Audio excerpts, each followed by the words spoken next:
É o mínimo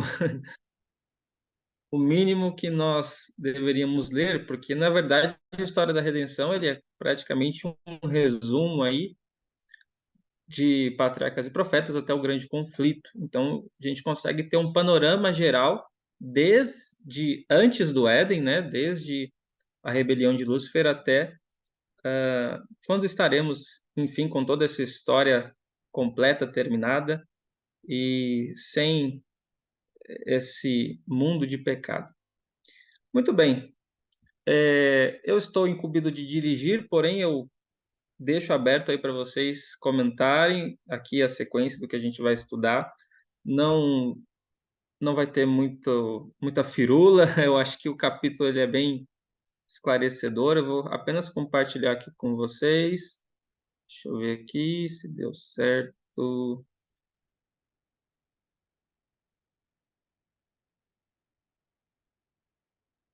Coloquei aí para vocês o PDF. Eu acho que fica legal para todo mundo acompanhar. O que vocês acham? Tá legal aí na tela? Perfeito, tá ótimo aqui para mim. Maravilha. Então vamos dar continuidade. Bem, aqui, né, nesse terceiro capítulo, onde nós vamos ver as consequências da rebelião de Lúcifer. Então, é um capítulo que foca basicamente naquilo que nós não queremos passar. Já ouviu aquele ditado: aprenda com os erros dos outros? Esse não é um capítulo muito alegre, não é um capítulo muito feliz. Ele mostra para nós qual é o destino, o sentimento, como fica uma alma, uma pessoa que afunda no pecado. E afunda de tal maneira que, como nós vamos ver aqui, não existe mais redenção. Inclusive, lá no grupo, outro dia, nós estávamos comentando sobre o pecado contra o Espírito Santo. Então, quão desesperador é nós passarmos do limite. Enfim, o capítulo, então, ele inicia, né, falando a respeito do plano de Deus de colocar no jardim do Éden uma árvore para que então Adão e Eva fossem provados. Eu selecionei algumas partes aqui, grifei, e diz assim, né, que quando Adão e Eva foram colocados no belo jardim, tinham para sua felicidade tudo que pudessem desejar. Mas Deus determinou em seu plano onisciente testar sua lealdade antes que eles pudessem ser considerados eternamente fora de perigo. Eu acredito que aqueles que viram o estudo que o irmão Henderson fez vão se lembrar agora da doutrina da prova, que ele deixou muito claro que é algo que, infelizmente, muitos não têm essa concepção. Deus, ele nos prova, Deus, ele testa a nossa lealdade, a nossa obediência, sim. E qual é o motivo disso? Por que Deus tem que fazer isso? Ele não é onisciente, ele não sabe o que se passa no meu coração. E aqui tem algo muito interessante de nós observarmos como Deus é e como ele trabalha. Deus é amor e o amor não pensa em si. Perceba que em toda a regência do universo, Deus não está preocupado com o seu bem-estar. Deus está preocupado com o bem-estar do coletivo, do universo inteiro. E para que no universo possa haver harmonia, não pode haver dúvidas, desconfiança sobre o caráter de ninguém. Então, quando eu e você somos provados, tal qual Adão e Eva seriam aqui, né? Nós estamos falando no futuro, né? No sentido de que Deus estava estabelecendo esse plano. Então, Adão e Eva também precisavam passar por esta prova, provando assim a sua lealdade a Deus. Então, ele não os colocou fora do alcance do mal. Foi permitido a Satanás, então, tentar este casal. Mateus, pode falar? Fica à vontade. Então, tá? Ah, tá sim. Então, uma coisa que eu achei interessante logo no começo é o título, né? O título já mostra que o que a gente vive aqui na Terra, o pecado que aconteceu na Terra, é uma consequência de algo que aconteceu no céu, não é algo que a gente pode dizer que é separado uma coisa da outra. Porque não se trata da gente, né? A gente foi envolvido no meio disso através dos nossos pecados, mas é algo que começou antes da gente, é algo que começa diretamente no céu, né? E outra coisa interessante também é que a gente não tem que acreditar que a gente vai ser salvo se a gente não for perfeitamente leal a Deus, porque a gente apresentaria um risco para como as coisas funcionariam no céu, né?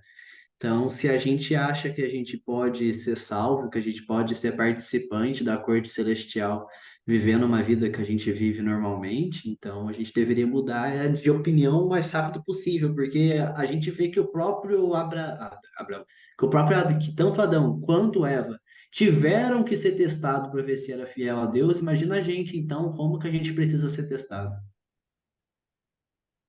Sem dúvida alguma, sem dúvida, né?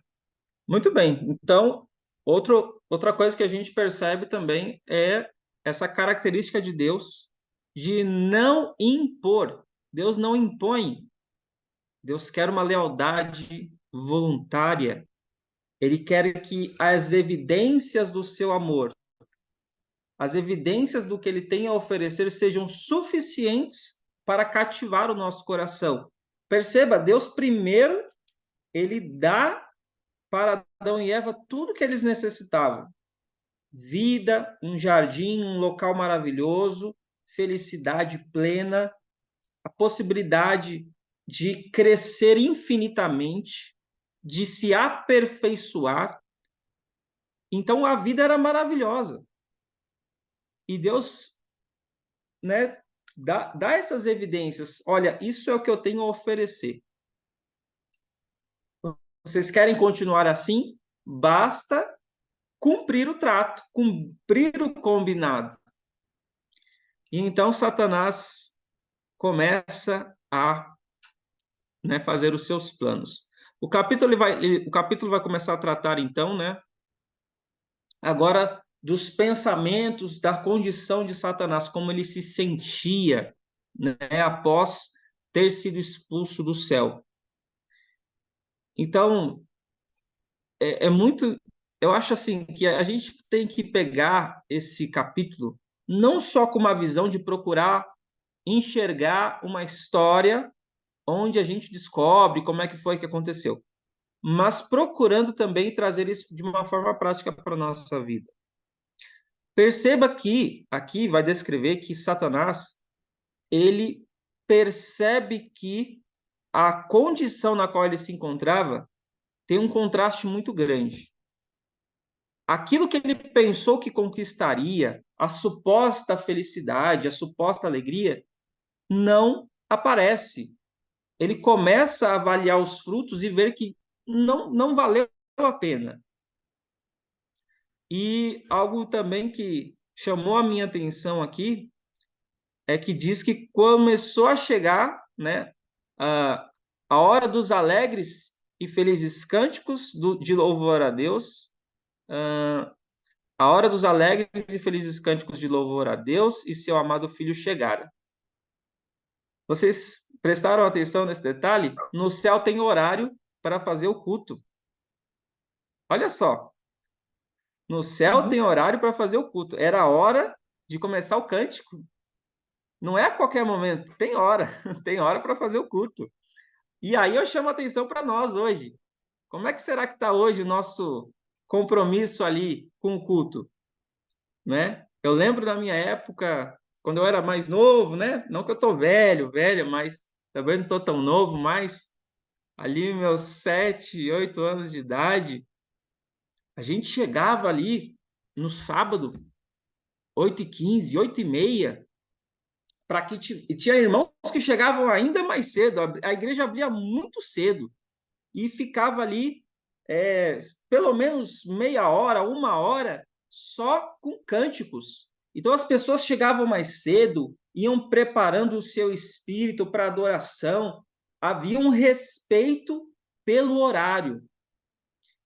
E aqui eu não falo como alguém que não falha em nenhum momento nessa parte, também é algo que eu sinto que às vezes eu preciso me corrigir, ainda mais com um filho, né? Quando a gente tem família, não é só você se arrumar e ficar pronto, é você trabalhar para que toda a família fique pronta. Então tem essa luta, né? Que a gente se prepare devidamente para que a gente não perca tempo, chegue no horário. E aí eu dou uma dica aqui para vocês. Se você não tomar a iniciativa de ser o primeiro a chegar, pode ser que a sua igreja nunca ninguém tenha essa percepção da importância de começar as coisas no horário correto. E aí vai dizer que Satanás, ele tinha dirigido o coro celestial. Será que Satanás entende de música? Será? Queridos, eu tenho um texto. Para quem já leu Verdade sobre os Anjos, talvez vai se recordar lá na página 26, algo que nunca saiu da minha mente quando eu li. Diz assim, aqui, está anotadinho aqui para mim, que Deus criara Lúcifer tanto quanto possível semelhante a si próprio. Tão formoso, tão belo, tanto quanto possível a o próprio Deus. Tem noção do que é isso? Tem noção do que não é um anjo qualquer. Quando a gente ainda está assimilando essas questões espirituais, a gente tem algumas coisas na nossa mente que são muito equivocadas. Os anjos não são todos iguais. Os anjos têm capacidades diferentes, capacidades intelectuais, faculdades diferentes. Eles são indivíduos onde cada um tem uma identidade. Lúcifer era o mais capacitado, o mais belo, o mais exaltado. Então, os anjos não têm todos a mesma capacidade, tanto que Lúcifer, olha só, foi aquele anjo que Deus escolheu para criá-lo, tanto quanto possível semelhante a si próprio. Então, quão inteligente, quão belo será que ele não cantava? O quanto será que ele não conhecia e conhece de música? E muitas vezes nós ignoramos essa área musical, achando que música é só uma questão de gosto pessoal. Amanda e Laura, não sei quem vai falar primeiro. Gian também. Posso falar? Posso falar? Pode, pode. Uma coisa interessante também que a gente estava lendo, fala que Satanás sabia que o horário da música lá no céu tinha chegado, e com certeza isso não somente seria no sábado, seria todos os dias. E dá para ver também que quando ele viu esse momento de alegria chegando lá no céu, ele foi comparar com o que estava acontecendo ao redor dele. E ao redor dele, a discórdia, ira, algo que ele não estava acostumado. Embora tivesse toda aquela rebelião no céu, ele não estava acostumado com essas palavras de discórdia, de ira, de briga, que os anjos agora falavam. É bem interessante ver isso.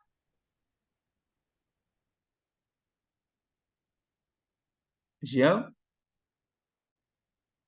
Então, só queria comentar um pouco a respeito do que foi falado ali, da parte que diz que Lúcifer se surpreendeu com o estado dele, né? O estado que ele se encontrava. E isso é o que vai acontecer com o povo, né? No final dos tempos, a partir do momento que fechar a porta da graça, serão destituídos da graça de Deus, né? Porque, de fato, ainda estamos ligados, né? O povo ímpio ainda usufrui dos frutos de Deus, né? Que é uma certa alegria, uma certa paz ainda. Mas Lúcifer, quando ele desconectou de Deus ali, ele se surpreendeu com a natureza e é o que o povo o povo ímpio vai passar, né? Correrão de mar a mar, buscando entender o que aconteceu. E o pecado ele faz isso, né? Ele quer usufruir dos frutos de Deus, né? Que é amor, bondade, paz, alegria, mansidão, mas não quer retribuir com lealdade, né? Que é aquilo que Deus espera da criatura, né? Usufruir das bênçãos, tá? Sobre o cuidado e proteção de Deus, mas em retribuição lealdade. E então aquilo que Lúcifer passou lá atrás, hoje o povo do mundo, aqueles que não aceitam a Deus, fazem da mesma forma, só que de certa forma inconscientes, né? Não, sem conhecer daquilo que já aconteceu lá atrás, né? Mas estão repetindo o mesmo processo, querendo viver, usufruindo daquilo que Deus pode proporcionar, sem a retribuição, que é a lealdade, né? Exatamente. Bela, Eu acho que o Matheus levantou a mão primeiro. Matheus. Então, uma coisa que eu achei interessante também disso é a parte que pega e diz: aproximava-se a hora da adoração, quando brilhantes e santos anjos se prostravam diante do Pai, não mais se uniriam em cântico celestial, não mais se curvariam em reverência e santo temor ante a presença do eterno Deus. Acho interessante isso porque a gente vê que durante um tempo Lúcifer sentiu falta da casa de Deus, de como era o louvor a Deus. Ele olha para aquilo, ele olha para como está a vida dele naquele momento e ele percebe o que ele tinha causado. E a mesma coisa para a gente, né? A casa de Deus, no lugar onde Deus se encontra, a adoração a Deus deveria ser a nossa prioridade. Mas, de fato, não é isso que acontece, né? Muitas vezes a gente está com a mente em outras coisas, querendo ir para outros lugares, culto de quarta e domingo que eu diga. Então,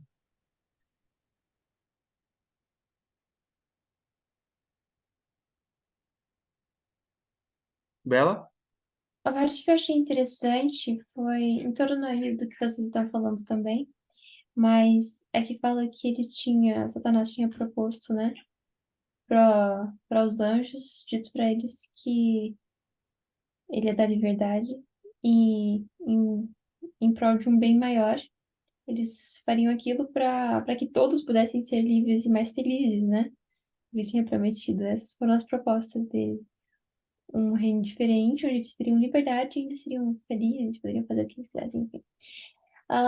E eu achei interessante que no próximo parágrafo ela descreve que ela diz, em vez de um bem maior, estavam experimentando os maus resultados da desobediência e do desprezo à lei. Fico imaginando, né? Aqueles anjos, ao mesmo tempo, assim, sob o domínio do pecado, ah, não entendendo ainda o que era realmente tudo aquilo, tipo, né? E com um sentimento de ira, de desgosto, lançando culpa em Satanás, Satanás indignado também, porque ele mesmo estava confuso, né? A gente descreve ali, né? Que ele estava meditando, pensando, entendendo o que realmente estava acontecendo, né? Onde ele tinha a posição que ele agora estava. E, e esse sentimento totalmente diferente, fluindo automaticamente, porque depois do pecado se tornou natural, né? A desobediência para os anjos, então esses sentimentos ruins que eles nunca tinham experimentado, agora fluindo do coração deles, e sendo dado vazão, obviamente, né? Mas aí a gente consegue imaginar que tenso que deve ter sido, né? Tipo, esse ambiente de discórdia e de ira entre os anjos de Satanás. Deve ter sido algo muito, muito horrível. E uma coisa que me chamou a atenção é que aquela imagem deixa bem claro que eles não tinham mais volta, né? Mais oportunidade de escolher voltar até isso aqui antes de Satanás pedir uma audiência com Deus novamente, né? Mas eles já que não tinham mais oportunidade de volta. É isso. Verdade. Muito triste, muito triste. E, bem, aqui diz, né, que ele começou a pensar também nas coisas que ele perdeu. Pudesse ele voltar a ser como quando era puro, verdadeiro, leal e alegremente abandonaria sua pretensão de autoridade. Mas estava perdido. Além da redenção, por sua presunçosa rebeldia. E isto não era tudo. E aqui me chamou muito a atenção.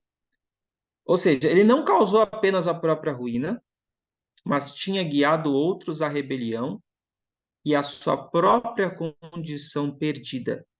Anjos que nunca pensaram questionar a vontade do céu ou recusar obedecer à lei de Deus, até que ele o introduziu em sua mente, argumentando diante deles que podiam desfrutar de um bem maior, uma elevada e mais gloriosa liberdade, né? Como a Bela comentou. Tinha sido este o sofisma pelo qual os enganara. Uma responsabilidade agora repousava sobre ele, a qual de bom grado teria renunciado. Então, pensa só o quanto isso é sério, foi para Lúcifer e deve ser algo que deve chamar nossa atenção.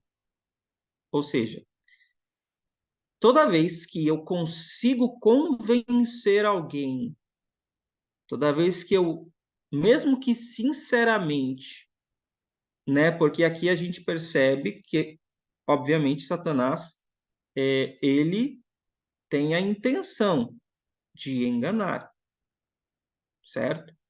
A Arnold White comenta que, a princípio, nele não se apercebia da sua própria obra, mas chegou um determinado momento que ele sim se deu conta de que estava errado, mas continuou a enganar e mentir para trazer os anjos para o seu lado.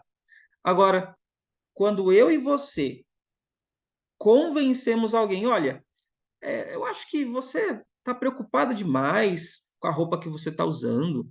Ah, eu acho que você não deve ligar tanto para essas coisas que você come. Toda vez que a gente consegue convencer e influenciar alguém, seja com palavras ou atitudes, a responsabilidade recai sobre nós.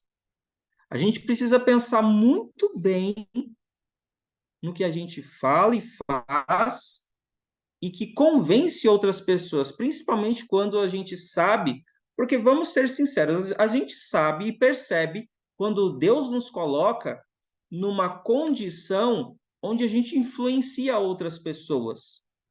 A gente percebe, a gente começa a visualizar no ambiente que a gente está que as pessoas nos dão ouvido, que as pessoas se atentam, perguntam para nós, o que você acha disso? O que você pensa disso? Que conselho que a gente está dando? Hoje está uma febre, principalmente nas redes sociais, aí no Instagram, um negócio chamado caixinha de pergunta. Queridos, como isso tem tomado o tempo do povo de Deus? A pessoa deixa lá, faz uma pergunta. E aí vai lá. Ah, o que você acha disso? O que você achou daquilo que aconteceu? Como é que você faz isso? Como é que você faz aquilo? E parece, o que dá a entender é que muitas vezes as pessoas querem alguma orientação, conselho para fazer algo vindo de um ser humano, quando na verdade elas poderiam ir diretamente a Deus e aos testemunhos. E aí a referência das pessoas agora para o que elas vão fazer é a opinião humana, não é mais a palavra de Deus. Você está depositando sua confiança em homens. Cuidado com essas caixinhas de pergunta, essas coisas onde você pode acabar, pode ser um tiro no pé, tanto para quem abre caixinha de perguntas e começa a sentir-se uma referência, um influencer, sabe? Tanto pessoas que ficam lá toda hora perguntando, querendo saber o que a pessoa pensa, isso, aquilo, outro. Não que a gente não possa conversar e dialogar, mas cuidado quando isso se torna o cerne da sua vida para decidir o que fazer ou o que não fazer. Matheus, acho que a Amanda levantou primeiro.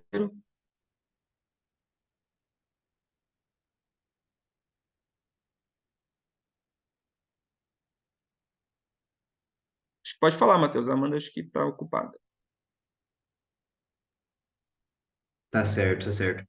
É uma coisa que eu acho interessante. A primeira parte, se for comentar sobre isso, sobre a gente acabar muitas vezes entregando o nosso fazer e proceder na mão de outras pessoas, né? Quando a gente quer saber o que outras pessoas acham que a gente devia fazer, em vez da gente procurar na inspiração, na Bíblia, no Espírito de Profecia, o que a gente deveria fazer.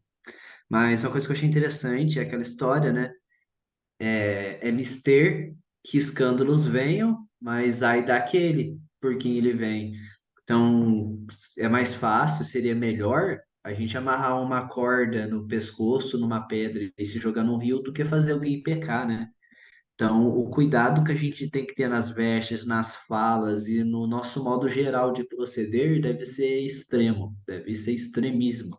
Até porque Cristo pega e diz, né? Se teu olho vai pecar, arranca teu olho. Se a gente pecar de algo sério, imagina fazer outra pessoa pecar. Então, o quão sério é? A gente vê que esse foi o principal problema de Lúcifer. Ele não tinha apenas ele tinha entrado em rebelião, apenas ele, tipo, ir contra a autoridade de Deus, mas ele fez da terça parte do céu ir contra a autoridade de Deus junto com ele. Então, fazer os outros pecar por causa da gente é uma coisa gravíssima. Isso mesmo. E as redes sociais eu vejo como um grande catalisador disso. Pessoas que têm aí milhares de seguidores, se falar que recomenda uma série, que recomenda uma roupa, que recomenda um filme, uma terça parte vai acatar o conselho. Olha como, olha a responsabilidade que está sendo acarretada a essas pessoas, né? Então, né, lá no livro do juízo, isso está sendo anotado também. Amanda, acho que não sei se você quer falar ou deixo a mãozinha levantada.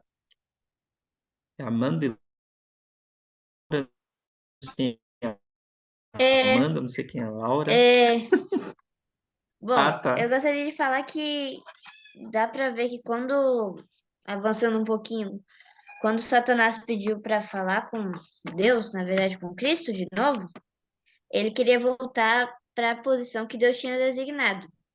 O que na verdade era que ele não tinha perdido ainda o orgulho dele. Ele queria ser o querubim, o depois de Cristo, e não seria o que Deus escolhesse ele ficar, a posição entre os anjos. Porque a gente já viu que os anjos, cada um é diferente, tem uma classificação lá no céu. E quando Satanás pediu para voltar, dava para ver que ele não estava arrependido completamente. O que era mais um motivo para Deus não deixá-lo voltar. Também tinha um motivo de que a dúvida estava lá no meio, de que ele podia continuar com esse comércio de palavras, e dava para ver que a decisão dele já tinha sido tomada já fazia um bom tempo. Verdade. Rafael? Opa! Então, um negócio interessante que você falou sobre justamente as redes sociais, que tem roubado muito do nosso tempo, e atrelando um pouquinho aquele negócio que o Matheus falou sobre se alguma coisa te faz pecar, arranque ela fora da sua vida de uma maneira definitiva. Num sábado passado, eu estava lendo sobre o sábado, nos três testemunhos seletos que eu tenho aqui, no 1, no 2 e no 3. No 1 e no 2 fala alguma coisa, mas no 3 pega assim na maneira mais prática. Quando a irmã White ela começa a mencionar vários, o que fazer, como vestir, sabe, esse tipo de coisa. Sabe uma coisa interessante que eu vi lá? Que tem uma passagem que ela fala assim que antes do pôr do sol para o sábado, todos os jornais profanos têm que ser deixados de fora. E eu estava me perguntando, bem, hoje em dia, eu acho que eu digo assim por todo mundo, quase ninguém tem o hábito mais de usar jornais. Porque qual que virou o nosso jornal hoje em dia? Qual que virou a nossa fonte de informação? O famoso morreu, A internet. a música famosa foi lançada. A internet barra rede social. Porque eu estava pesquisando um pouco como que funciona a estrutura jornalística de um jornal. O jornal tem a função de passar informações de maneiras claras e imparciais. E justamente é o que a gente vê numa rede social, de realmente passar informações claras de maneiras imparciais. de gênero genérico, assim, esporte, fama, música, tanto faz. Só que então realmente eu consigo pegar esse conselho que a irmã White ela deu para nós, que ela falou de jornais profanos, mas hoje em dia a rede social virou um jornal para a gente, porque é difícil que todas as pessoas sigam apenas coisas que vão edificar. Sempre vai ter um ou dois seguidores que você segue que vão postar as coisas que não tem nada a ver com os assuntos divinos. Tanto é que no Testemunho Seleto, eles já falam justamente isso, os assuntos que devem ser ditos no sábado, que devem ser realmente assuntos edificantes, focado plenamente em Deus. Fora disso, nem pensar em dizer. Só isso. Verdade, Rafael. Muito bem dito. Acho que é o Joabson agora. Acho que levantou primeiro que o Lucas. Boa noite, vocês me escutam bem? Sim. Pronto, rapidinho. É, ainda nesse contexto da influência, a gente vê em 1 Coríntios 8 que Paulo ele fala um pouco disso, né, na questão da alimentação. E eu gosto de extrair desse texto o fato de que nós somos responsáveis não só pelo que a gente fala, mas pelo que as pessoas entendem também. Né? Porque muitas pessoas pensam, eu sou responsável pelo que eu falo, mas não pelo que as pessoas entendem, né? O que as pessoas vão entender, isso para mim não importa. Só que nós, como cristãos, nós temos que pensar diferente. Né? Nós temos que ter cuidado com a informação que nós transmitimos, mas também com a mensagem que as pessoas vão receber. Porque nesse exemplo, ele fala que das carnes sacrificadas a ídolos, por mais que ele, né, como cristão, soubesse que aqueles ídolos não existiam e que aquelas carnes não eram sacrificadas, mas assim, para ninguém, ele não poderia se dar o direito de sentar à mesa e comer aquelas carnes, porque uma pessoa que estivesse vendo de fora ia pensar o quê? Ele está adorando, ele está participando daquele culto àquele Deus. Então, por mais que por consciência própria ele soubesse que aquilo não era vamos dizer assim, uma adoração verdadeira, vamos dizer assim, a nenhum Deus que existisse de fato, ainda assim ele não poderia se permitir ficar naquele contexto. Né? E no final ele encerra o capítulo, olha, se o meu irmão, né, se escandaliza porque eu consumo carne, então eu vou deixar de comer carne para que o meu irmão não se escandalize. Então, realmente, essa questão da influência é muito importante na nossa vida. Só antes do Lucas falar, uma coisa que é engraçado, né? A minha esposa, esposas são muito sábias, né? Quando dão os seus conselhos. Às vezes a gente está na igreja e hoje existe, né, a Bíblia no celular. Existe aplicativos de Bíblia, Espírito de Profecia e muitas outras coisas. Mas é curioso porque, assim, quando você pega o celular, quem olha de longe não sabe o que você está fazendo. Só vê uma pessoa mexendo no celular. Não é verdade? E aí você pensa comigo, trazendo mais para o nosso dia a dia agora, para o nosso contexto moderno, que o Joabson falou, né, a respeito das carnes. Será que quando a gente às vezes vai lá pegar um celular para fazer alguma coisa, mesmo que seja edificante dentro do culto, na hora do culto, em momentos impróprios, será que as pessoas não pegam isso como uma desculpa ou isso ajuda a influenciar elas a também mexerem no celular, só que sabe-se lá Deus para quê? Ou seja, se escandaliza o meu irmão e se influencia de forma negativa, mesmo que não, mesmo que seja uma coisa, né, como eu disse, tá pegando ali para ler um aplicativo da Bíblia, sei lá, para ver o aplicativo de EGW, será que não é melhor evitar? Lucas?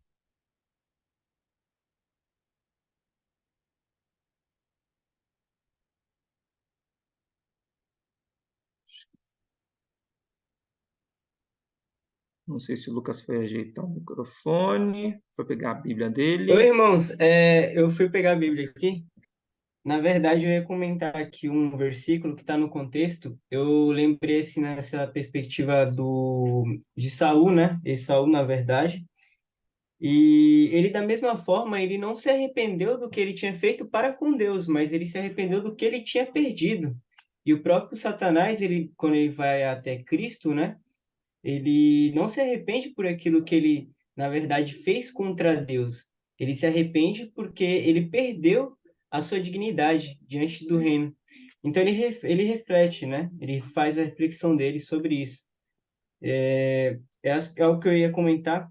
Eu lembrei até mesmo de Hebreus capítulo 12, versículo 16 e 17, que diz assim, ó: nem haja alguém impuro ou profano, como foi Esaú, no qual, pois, um respoldo, né, vendeu o seu direito de primogenitura, pois sabeis também que, posteriormente, querendo herdar a bênção, foi rejeitado, pois não achou lugar de arrependimento, embora com lágrimas tivesse buscado. Eu lembrei porque assim, no contexto mesmo dos versículos anteriores, diz para a gente tomar cuidado com os deslizes do nosso dia a dia também, para não levar o irmão a pecar, em qualquer circunstância, para a gente não ficar na astúcia do diabo e colocar o irmão à prova, o irmão em deslize, né? Quer seja em postagens, quer seja. Porque até mesmo, às vezes, a gente colocando um texto, quem sabe, até mesmo da Bíblia ou do Espírito de Profecia, mal contextualizado, o irmão pode entrar em pecado, né? Pode entrar até numa questão delicada. E eu penso muitas vezes antes de publicar algo, porque eu penso também por outros, né? E aí a gente fica vendo, poxa, vai edificar, vai ajudar o meu irmão na fé a crescer em Cristo, né? Então, em algumas circunstâncias, a gente deve se autoavaliar e falar, se for para edificação do caráter de Cristo na pessoa, na vida do ser humano em si, né, com Cristo, isso vale a pena. Mas se não for, que eu não faça isso, né? E no contexto aí também desse versículo que eu li, aí tá um pouco falando de Esaú, né, que trocou a primogenitura aí por uma comida, né? Mas não se arrependeu verdadeiramente a Deus, mas por remorso. Exatamente. Então, reforça ainda mais aí, né, a questão da nossa atitude, decisão em meio ao público. Quando a gente está no almoço coletivo na igreja, cada um trouxe uma coisa, aí alguém trouxe aquele negócio que é duvidoso, né? Uns pararam de comer, outros não, e você vai lá e pega. Será que você não está influenciando outros a comer? Você já parou de tomar líquido na refeição, mas tem aquele suquinho na hora do almoço coletivo. Aí você vai lá, vou pegar aqui um golinho. Será que você não está incentivando e influenciando os outros a também fazer? Pensar, gente, pensar muito bem. Sempre que a gente toma uma atitude, estamos em público. Rafael? Sabe, uma coisa que vocês me fizeram lembrar foi de um antigo ditado que eu escutei uma certa vez. Não basta ser a mulher de César, tem que parecer ser a mulher de César. E, tipo, me lembrou muito uma história antiga a respeito de César, que não, lá tinha o costume que as mulheres do rei, as concubinas, as princesas, elas tinham o hábito de fazer uma pequena festa só entre elas. E, tipo, a mulher de César, infelizmente, tinha um apreciador que sempre ficava invadindo as festas de uma maneira escondida para tentar ver ela, conversar com ela, coisa do tipo, né? Só que certa vez o rei acabou encontrando esse rapaz e expulsou ele de lá.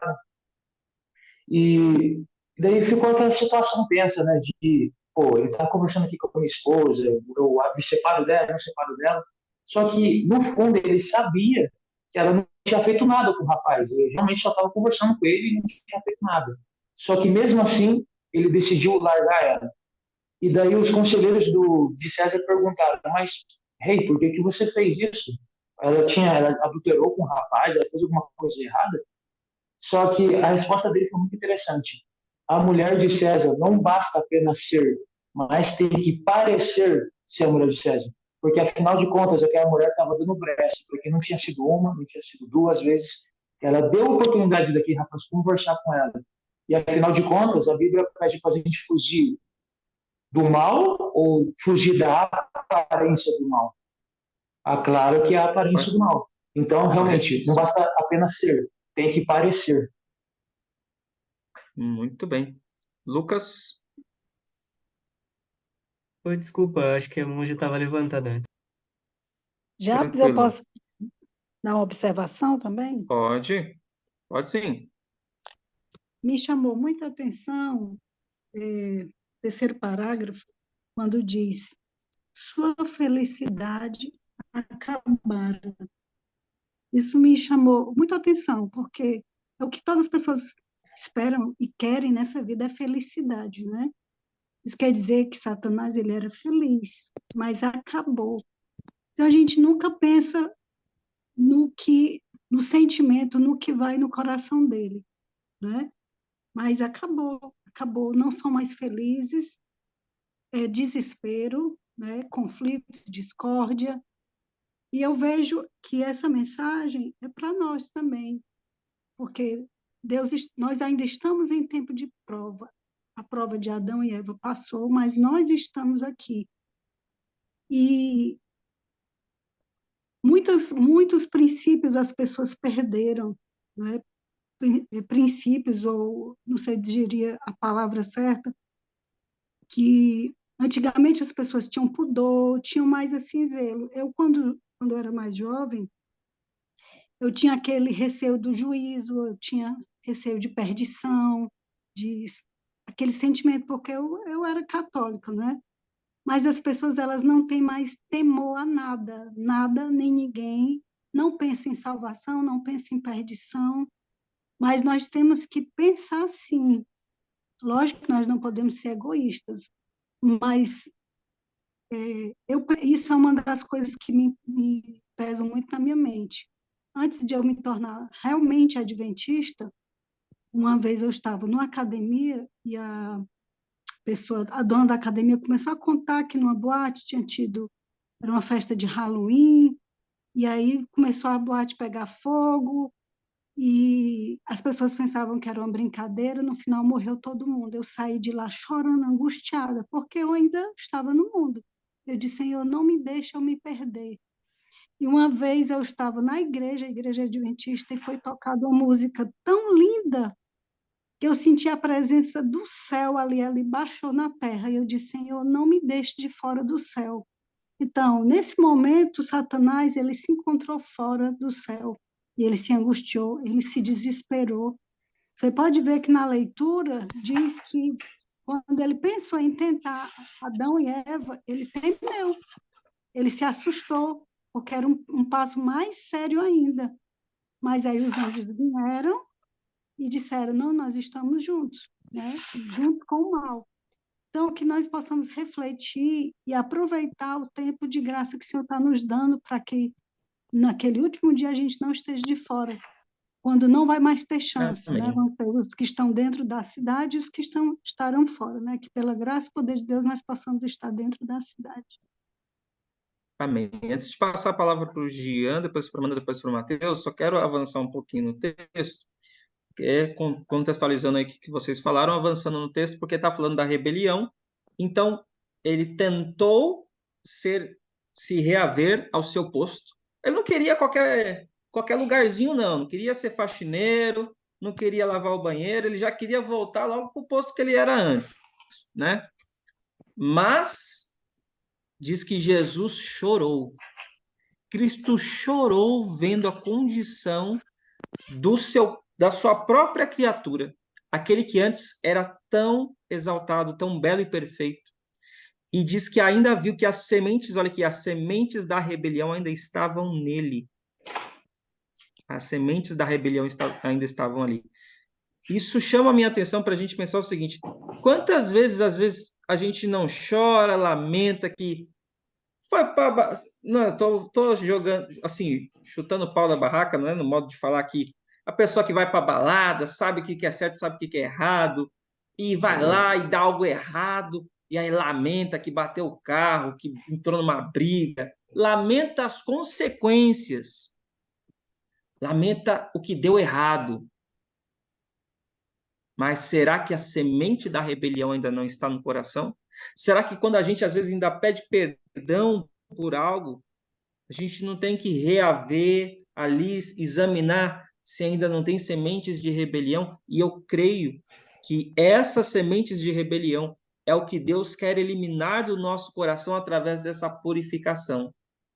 Para que quando o momento chegar, Deus diga, é isso, meu filho, é isso que eu queria no seu caráter, que não houvesse mais nenhum resquício, nenhuma semente, nenhuma dúvida sobre o amor que eu tenho por você, que você pode confiar em mim e que não há necessidade de rebelião. Aqui ainda diz, né, que ele não poderia ser reavido no céu, que a lei de Deus só pode condenar, não pode perdoar. E isso me leva a uma conclusão, não sei se vocês concordam comigo. Caso Lúcifer realmente, de fato, em algum momento tivesse um verdadeiro arrependimento, alguém teria que pagar o preço para que ele fosse perdoado. Jean? Essa questão da semente da rebelião, né? Aquilo que geraria fruto, né? Mostra pra gente o pecado do Espírito Santo, né? Ou seja, o pecado ele pode chegar a um ponto de não ter mais retorno. E aí Ellen White nos orienta nesse sentido, né? De que é perigoso a gente ir prolongando, né? A decisão, né? E só comentando que a irmã, fazendo um adicional do que a irmã falou anteriormente, né? Ele vai dizer que a gente deveria meditar 1 hora na vida de Jesus, especialmente nas últimas horas. Então, quando Jesus passou agonia ali no Getsemane, essa agonia foi da separação que ele teve de Deus, né?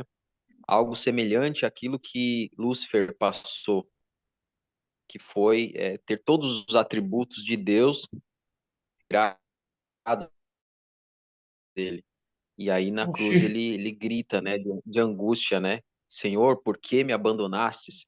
Então a maior tristeza ali não foi nem ter apanhado e ter sido crucificado e humilhado, foi essa ausência de Deus. E é isso que o povo que não escolheu a Cristo, né, que não teve os pecados lavados pelo sacrifício de Cristo, vai ter que passar, né, nos últimos dias. Realmente. Amanda? Laura?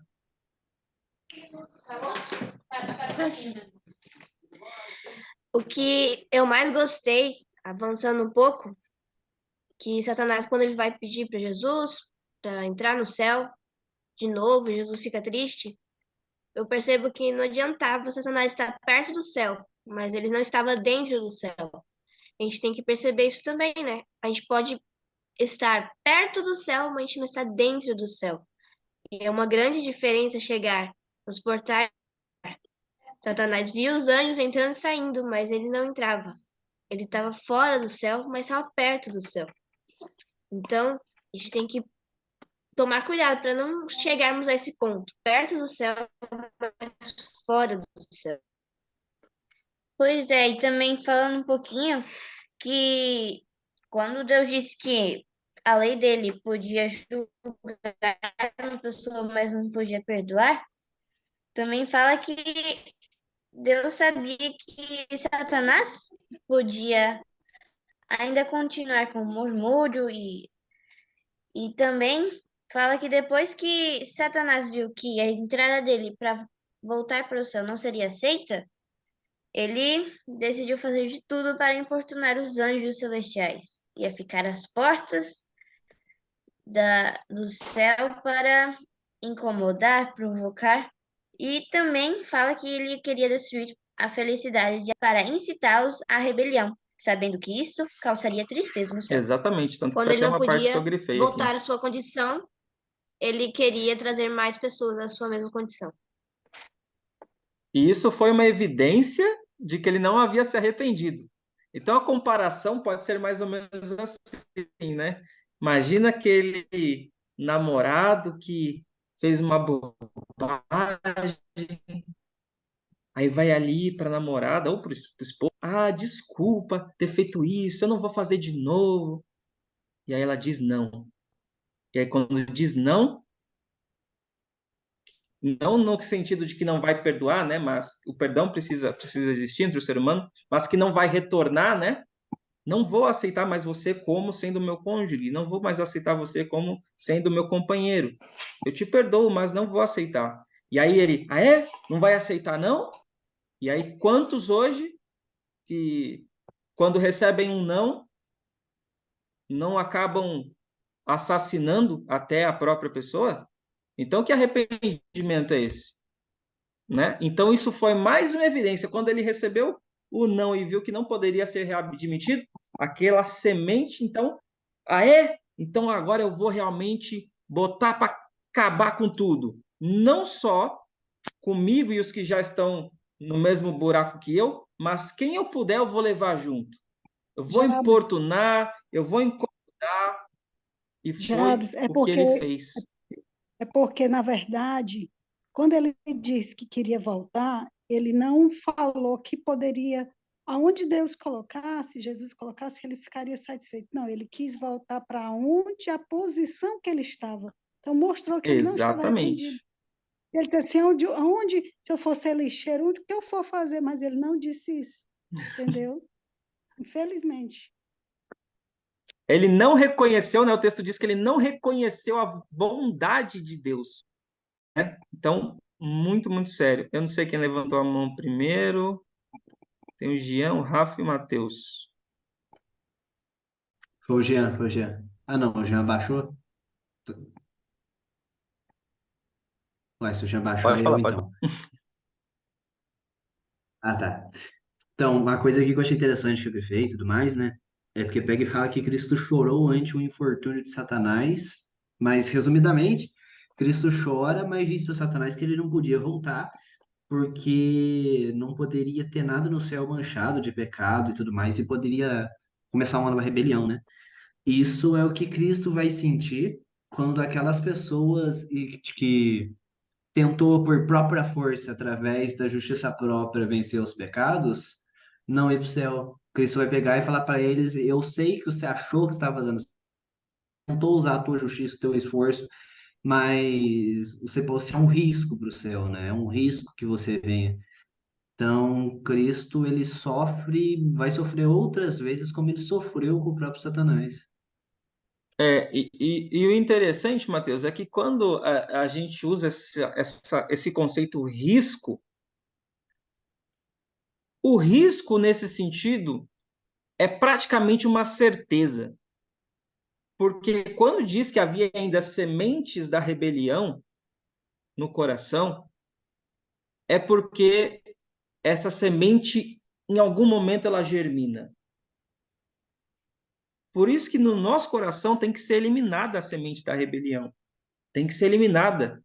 Porque se a gente for no céu, mais cedo ou mais tarde, a gente vai ser um novo rebelde, um novo Lúcifer.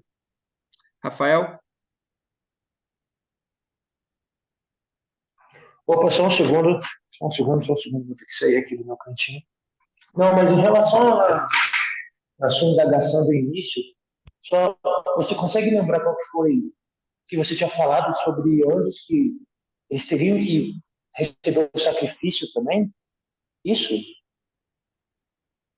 Sobre a sua indagação? Desculpa, pode repetir? Antes de. Qual que tinha sido a sua. Que você falou, se a gente ia concordar ou não contigo, sobre uma indagação que você teve, sobre os anjos, Ah, sim. se eles tivessem A pegado. alegação de que...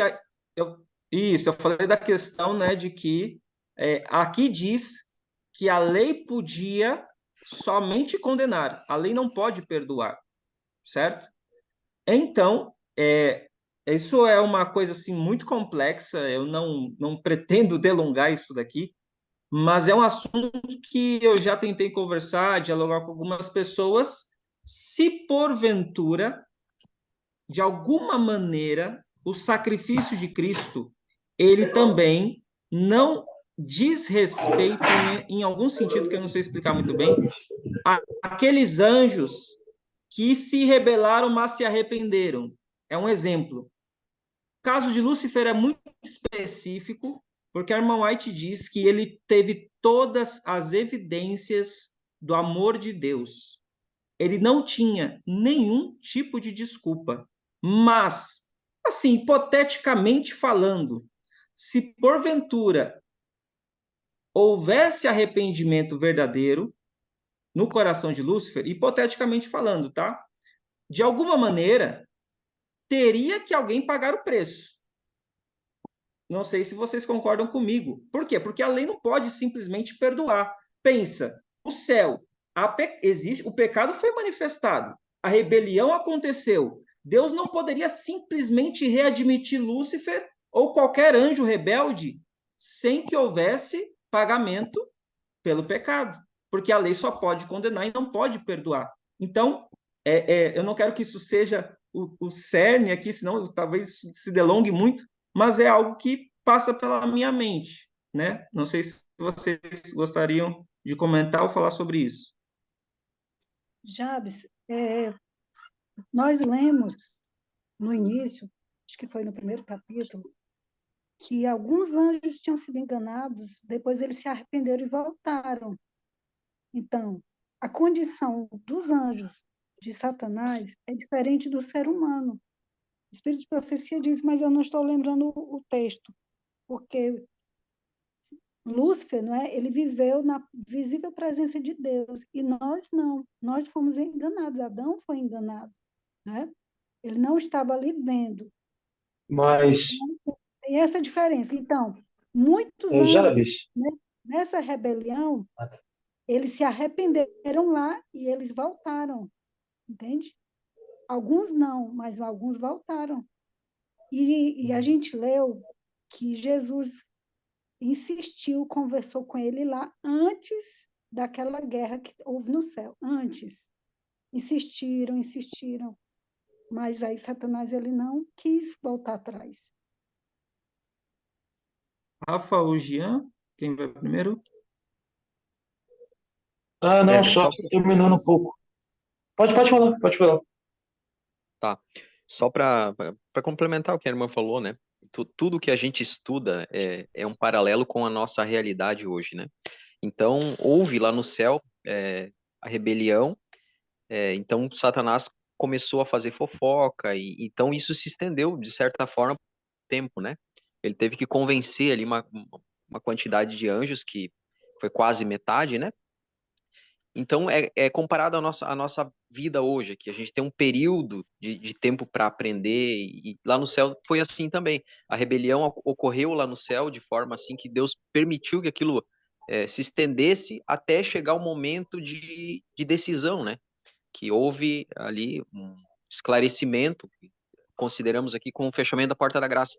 Então, chegou ao ponto de todos eles tomarem a sua decisão, né? E aí a terça parte tomou a decisão lá de Satanás e muitos retornaram, né? Ao lado de Cristo. Perfeito. Rafael? Sim, sim. Não, é que, tipo, então, é como você falasse que os anjos também receberiam, de uma certa forma, graça, né? Porque graça foi um favor merecido. Por exemplo, Cristo ter morrido por nós foi um favor merecido, correto? Então você fala que se porventura não sei, numa situação hipotética, também teria que ser oferecido graça aos anjos. Mais ou menos isso? É um pensamento que passa na minha cabeça, porque não deixa de ser uma transgressão da lei. A partir do momento que a Sim. rebelião acontece, ela é um pecado. Tanto que, né, aqui você percebe a frase muito clara: a lei só pode condenar, não pode perdoar. Ou seja, se de alguma maneira houve perdão da parte de Deus para os anjos que retornam, tem que haver graça de alguma maneira. Mas, como eu disse, eu não quero que isso seja... A gente pode conversar isso lá no Zoom Não, depois, sim, senão a sim. gente não termina É um hoje, já assunto são muito 8 interessante. e 11. Sim, sim. Beleza, Inclusive, pode continuar. eu já conversei Legal. com pessoas, né? Já conversei com pessoas que acreditam que existe uma extensão, digamos assim, do sacrifício de Cristo nesse sentido.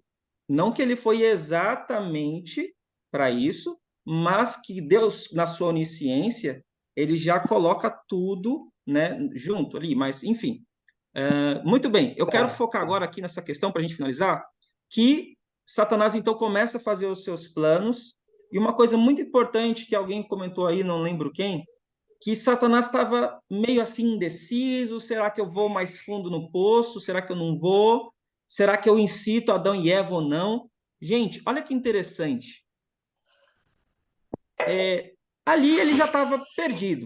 Ok, estava perdido. Mas dá para afundar mais no poço ainda? Dava para afundar mais no poço ainda. Agora, trazendo para a nossa realidade, será que, às vezes, quando a gente dá apoio a alguém que está no momento de decisão, assim como os anjos fizeram com Lúcifer, você vê que o texto diz aqui, deixa eu só achar aqui, tá aqui, ó. Ele estremeceu ao pensar em submergir o santo e feliz par na miséria e remorso que ele próprio sofria. Parecia estar num estado de indecisão, há um tempo firme e determinado, em seguida hesitando e vacilando. Seus anjos o procuraram a ele, seu líder, para dar-lhe a conhecer sua decisão. Estavam dispostos a unir-se a Satanás em seus planos e com ele assumir a responsabilidade e partilhar as consequências. Seja uma pessoa, seja duas, ou seja um grupo, quando a gente dá apoio para alguém no caminho errado, queridos, é mais responsabilidade que está sendo colocada sobre as nossas costas de afundar alguém e de levar alguém à perdição. Muito cuidado com quem a gente apoia, sabe? Nesse sentido. Então, diz que Satanás lançou fora seus sentimentos de desespero. Olha só, até o sentimento de desespero, de fraqueza foi embora. E, como líder deles, fortaleceu-se para enfrentar o problema e fazer tudo o que estivesse ao seu alcance para desafiar a autoridade de Deus e seu filho. Então, ele informa os planos, né? Os anjos dão todo o apoio, e aí ele pensou como ele poderia fazer, e ele chegou à conclusão que, pela força, não ia dar certo. Decidiu que a astúcia e o engano fariam o que a força ou o poder não poderiam fazer. Ou seja, quando eu acho interessante que, né, que a irmã White ela fala assim que no final dos tempos Satanás operaria em poder dobrado. Aí eu ficava coçando a cabeça tentando